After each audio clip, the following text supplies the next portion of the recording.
Dans cette vidéo, je vais t'expliquer comment est-ce que pendant le bear market, tu peux te préparer pour le prochain bull run. Je vais te donner quelques stratégies, quelques astuces qui te permettront également de mieux comprendre l'écosystème crypto.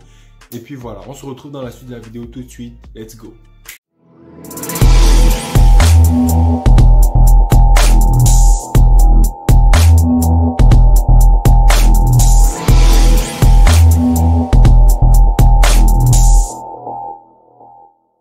Bonjour à tous et bienvenue sur Crypto Afrique Future. Cette chaîne YouTube, on parle de crypto-monnaie en Afrique et on explique à toute la communauté comment les crypto-monnaies fonctionnent de façon simple et pratique. Donc si la thématique t'intéresse, n'hésite pas à t'abonner à la chaîne et surtout active la cloche de notification pour t'informer de toutes les prochaines vidéos qui paraîtront sur cette chaîne. Alors les gars, actuellement le marché crypto est totalement baissier. On a le Bitcoin et les autres altcoins qui sont en baisse depuis plus de 8 semaines. Et donc, du coup, on a eu un Bitcoin qui quittait de plus de 67 000 $ à aujourd'hui 20 000 $. Il y a plusieurs facteurs qui ont fait en sorte que le prix du Bitcoin soit propulsé de plus en plus bas. On a eu plusieurs facteurs comme par exemple la guerre de l'Ukraine et de la Russie. On a eu le fait qu'il y a eu une grosse chute dans l'écosystème Terra. On a eu le UST qui a perdu son peg. Donc, l'UST, c'était un stablecoin algorithmique. Donc, du coup, lui, il est ajusté à la valeur du dollar. Donc, il était censé rester à 1 $.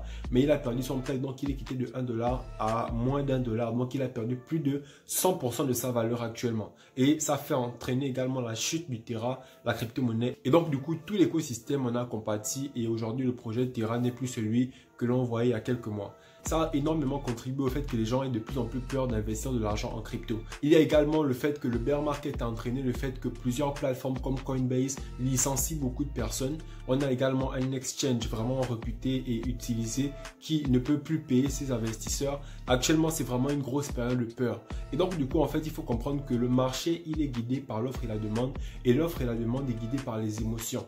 C'est forcément des émotions positives qui vont t'emmener à vouloir acheter et des émotions négatives, des émotions de peur qui vont t'emmener à vouloir vendre. Pour la plupart des personnes, lorsque le marché monte, les émotions sont positives dans la mesure où le marché est dans une phase haussière et que en fait, il y a de l'argent à se faire. Vu qu'il y a de l'argent à se faire, il y a des opportunités et quand il y a l'opportunité, on veut tout de suite investir. Par contre, lorsqu'il y a des news comme ceux que je viens de citer tout de suite, une entreprise qui fait faillite, une entreprise qui licencie des gens, une entreprise qui ne peut plus payer ses investisseurs, en fait, toutes ces différentes news-là contribuent au fait justement de la peur collective. Et plus les gens ont peur, moins les gens vont vouloir prendre du risque en investissant parce qu'ils savent que s'ils investissent maintenant, leur argent risque d'aller jusqu'à zéro.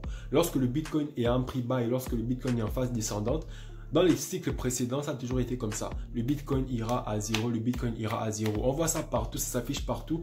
Et quelques mois après, boum, on a une explosion du Bitcoin. Et là, maintenant, lorsque le Bitcoin explose, tout le monde dit oui, le Bitcoin arrivera à 1 million. Oui, le Bitcoin arrivera à 100 000 $. En fait, les gens sont simplement guidés par leurs émotions et par la propagande. Parce qu'il suffit que les médias mettent quelques informations pour que ces informations-là deviennent la norme pour tout le monde. Donc, du coup, c'est vraiment ça qu'il faut prendre en compte, les émotions des gens, pour pouvoir investir en crypto. Et en général, pour les personnes qui sont averties, vous savez que vous devez toujours faire l'inverse de ce que les gens font. C'est lorsque les gens vont acheter que vous allez vendre et lorsque les gens vont vendre que vous allez acheter. Et actuellement, les gens sont en train de vendre, donc c'est là que vous devez acheter. Pourquoi est-ce que vous devez acheter maintenant? C'est parce que vous, en tant qu'investisseur crypto, vous devez préparer le prochain cycle. Ça veut dire que vous savez en tant qu'investisseur que le marché des crypto-monnaies est cyclique et que là, on est en période de bear market, mais après le bear market, on aura un halving et après le halving, on aura un bull run, ensuite un autre bear market, ainsi de suite. Et vu que c'est cyclique, vous devez vous servir des périodes comme celle-ci pour recharger justement vos crypto-monnaies plus bas.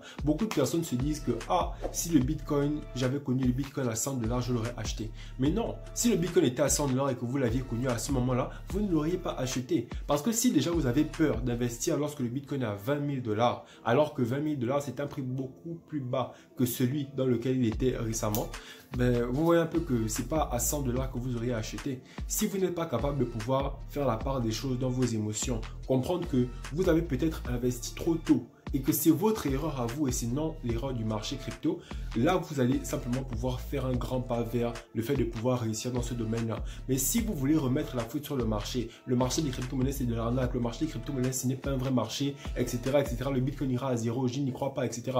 Si tu veux remettre la faute sur le marché, au lieu de remettre la faute sur toi qui n'a pas été capable d'anticiper le marché, pourtant j'ai fait plein de vidéos sur la chaîne, vous êtes censé savoir que le marché est cyclique et que forcément le marché devait finir par chuter. Eh bien ça, il faut vraiment se blâmer vous et non blâmer le marché parce que tout ça c'est cyclique. Même lorsque vous respirez, vous faites rentrer de l'air dans votre corps, mais à un moment donné, vous le faites ressortir parce que vous ne pouvez pas faire qu'inspirer, inspirer, inspirer. Il faut bien que vous refassiez sortir l'air. C'est comme ça que tout fonctionne. On respire.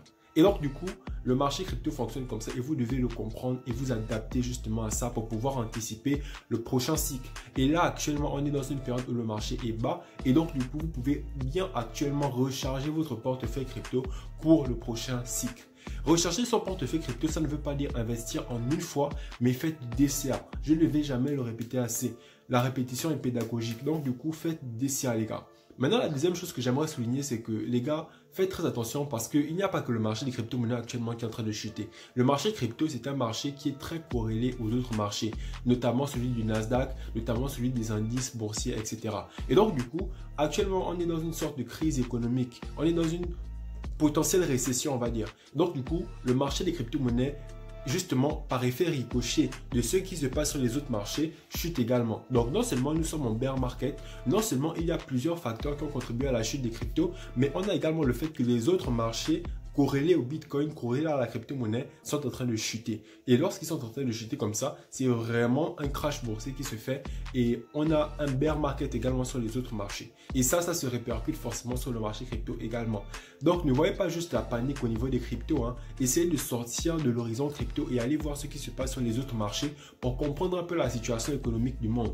Et lorsque vous voyez la situation économique du monde, vous allez mieux comprendre ce qui s'est passé en 2008 et la raison pour laquelle on a créé la crypto-monnaie. C'est vrai qu'actuellement, la crypto-monnaie en fait devait être une monnaie, on va dire, refuge. Donc, lorsqu'il y a ce genre de crise économique comme actuellement, la crypto-monnaie devait être une monnaie dans laquelle les gens devaient venir mettre leur argent pour protéger leur argent justement. Mais actuellement, on voit que ce n'est pas ce qui est en train de se faire. Donc, du coup, pour bien comprendre le contexte pour lequel la crypto-monnaie en ce moment ne remplit pas son rôle de réserve de valeur, c'est parce que justement, les banques américaines et bien évidemment d'autres banques ont augmenté leur taux d'intérêt. Pour la première fois depuis les années 1900, ils ont augmenté leur taux d'intérêt de plus de 0,75%. Et là, en fait, l'objectif, c'est d'aller jusqu'à 1,25%. Et lorsqu'on augmente les taux d'intérêt comme ça veut dire que quoi? Que toi, en tant qu'investisseur, en fait, si tu vas mettre ton argent en banque, la quantité de retour sur investissement que tu auras sur ton argent sera plus conséquente. Donc, du coup, en fait, les gens, au lieu de laisser leur argent en bourse, la bourse qui est en train de chuter, vu qu'on a augmenté les taux d'intérêt dans les banques, ils vont prendre leur argent qu'ils ont mis dans le marché boursier pour le mettre en banque pour justement profiter de ce taux d'intérêt là qu'on a augmenté. Lorsque les gens retirent leur argent de la bourse pour aller le mettre en banque, bien évidemment, ça va faire chuter les cours du marché boursier qui va impacter sur le fait que le marché des crypto-monnaies également étant corrélé au marché boursier va également continuer de chuter. Parce que bien évidemment, il y a également des personnes qui sont dans le marché crypto qui vont sortir leur argent pour aller le mettre en banque parce que justement les banques ont augmenté les taux d'intérêt. Maintenant, vous me demanderez certainement pourquoi est-ce qu'ils ont augmenté les taux d'intérêt, mais c'est simplement pour lutter contre l'inflation. En fait, les banques, comme je vous disais dans les vidéos précédentes, les banques impriment tellement de billets que ça vient diluer la valeur des billets qui sont sur le marché et donc ça crée une inflation. L'inflation selon laquelle le prix de tout augmente. Dans votre pays, peu importe là où vous êtes, vous avez certainement vu l'augmentation des prix. Les prix, vraiment, en fait, c'est fou. Quand j'étais petit, je vois les prix d'avant, je regarde les prix d'aujourd'hui, je me demande si je suis dans le même monde. Les prix augmentent sans cesse et donc du coup, l'inflation devient tellement grave que pour combattre l'inflation, les banques sont obligées d'augmenter les taux d'intérêt à des valeurs supérieures au taux de l'inflation. Ça veut dire que si par exemple, les prix augmentent chaque année de 1%, les banques vont mettre leur taux d'intérêt à 2% pour que les personnes ne puissent pas ressentir l'inflation sur leur capital, sur leur argent. Et donc, du coup, c'est en fait ça la stratégie qu'ils ont mis en place. Mais concrètement, les gars, je doute fort que ces stratégies-là soient bonnes et puissent tenir sur le long terme. En 2008, c'est quasiment ce qu'on a vécu avec la crise des subprimes. Et donc, du coup, là, voilà, il ne reste plus que le temps pour nous dire ce qui va suivre. Maintenant, il faut comprendre que oui, le marché des crypto-monnaies, il a beaucoup chuté parce que dans ce genre de crise-là, le marché crypto, il chute toujours plus vite que les marchés boursiers. Mais dans ce genre de crise-là, le marché des cryptos se relève également plus vite que le marché boursier. Donc, moi, je vous disais récemment qu'on a quasiment 1 à 2 années avant de nous relever de cette crise-là. Donc, vraiment, soyez patients. Beaucoup de personnes vont être impatientes. Ils vont se dire que non, les crypto-monnaies, c'est n'importe quoi. Mais les gars, je vous le dis déjà, soyez patients. Parce que ce n'est pas de sitôt qu'on reverra un Bitcoin à 60 000 $, 100 000 $ ou autre. Non. Là, le marché n'a même pas encore terminé de chuter selon moi. Je pense qu'il va encore aller plus bas.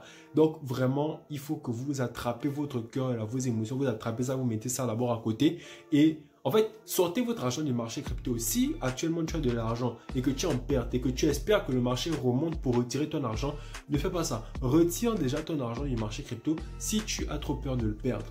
N'attends pas que le marché remonte pour potentiellement le retirer. Ça, c'est un conseil ultime que je te donnerai là. Comme ça, lorsque le marché va rechuter, cet argent que tu auras sorti du marché là te permettra de pouvoir racheter beaucoup plus bas. Donc, il faut juste être patient parce que on va être des fois sur un range. Le range, en fait, c'est une période pendant laquelle le marché reste stable. Il reste fixe, il ne bouge pas trop. En fait, il fluctue, mais vraiment légèrement. Et le range, ça peut être vraiment très chiant lorsque ça met trop de temps. Mais il faut être patient parce que lorsqu'un range termine, il y aura toujours une cassure, soit à la hausse, soit à la baisse. Ça veut dire que lorsqu'il y a un range, le marché va être stabilisé, mais quand il va casser, la cassure, c'est le fait que soit il ira boum en haut, soit il ira en bas. Et si le marché casse le range en allant vers le bas, ça fait en sorte qu'on pourra racheter plus bas. Et ça, c'est un avantage pour toutes les personnes qui auront assez de liquidité pour pouvoir le faire. Donc, du coup, n'investissez pas tout votre argent en un seul coup, faites du DCA et ayez toujours de la liquidité au cas où il y a une forte chute.